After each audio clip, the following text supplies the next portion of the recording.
was born in, well, actually, I can't remember. But if I had to guess, I would say before 1950. My childhood was pretty average, I think.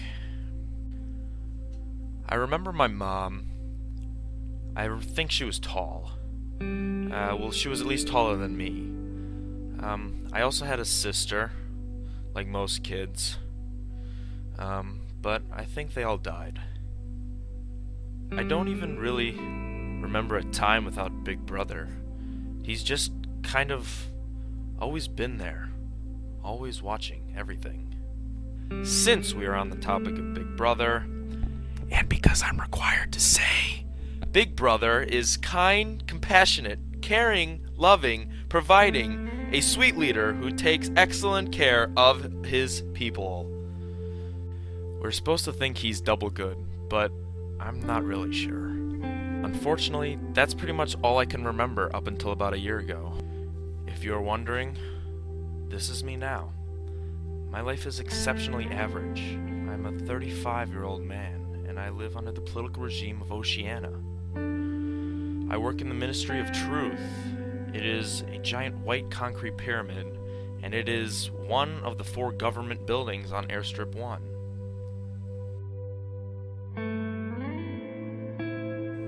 But back to my job. I rewrite incorrect historical documents. I never talk to any of my comrades. It's not really allowed either, so I don't know anything about anyone else. One day, when I was in my pad, I found a spot that was out of the field of view from the telescreen. I mean, it was completely hidden. It was awesome. In this hidden spot, I kept a notebook in the drawer, and I put all of my thoughts in there. And I had just recently bought the notebook too. There was this one time that I was writing in my notebook when I felt completely safe from the telescreens. But as I was writing, I realized that what I was doing was an act of rebellion against the party. I wrote about my profound hatred for this one girl. Julia. Her name was Julia. She has dark hair and she works in the fiction department at the Ministry of Truth. I also wrote about this important inner party member that I just couldn't stop thinking about. His name is O'Brien, and I am almost positive that he is an enemy of the party.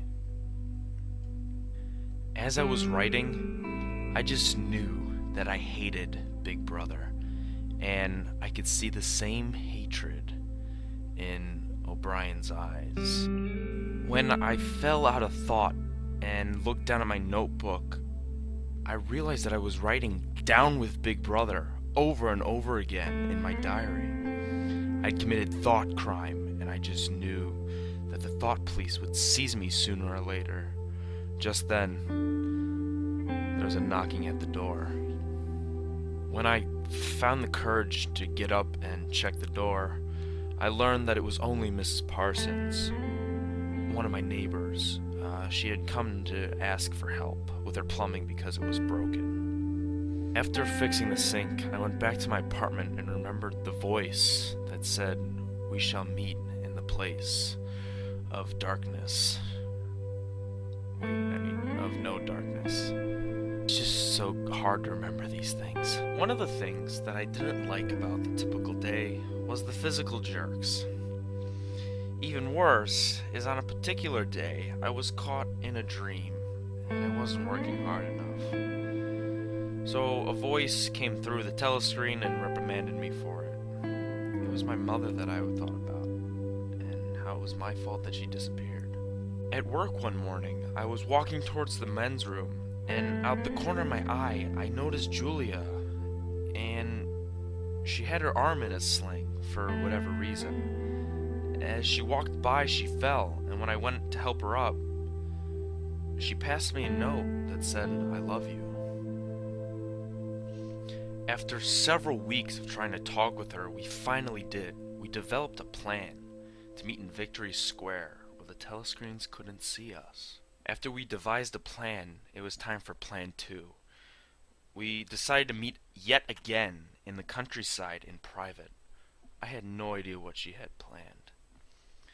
And from there, the rest is history.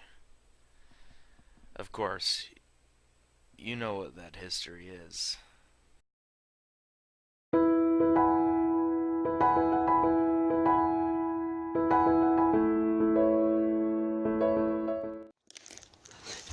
Oh shit. Alright, go. It's done.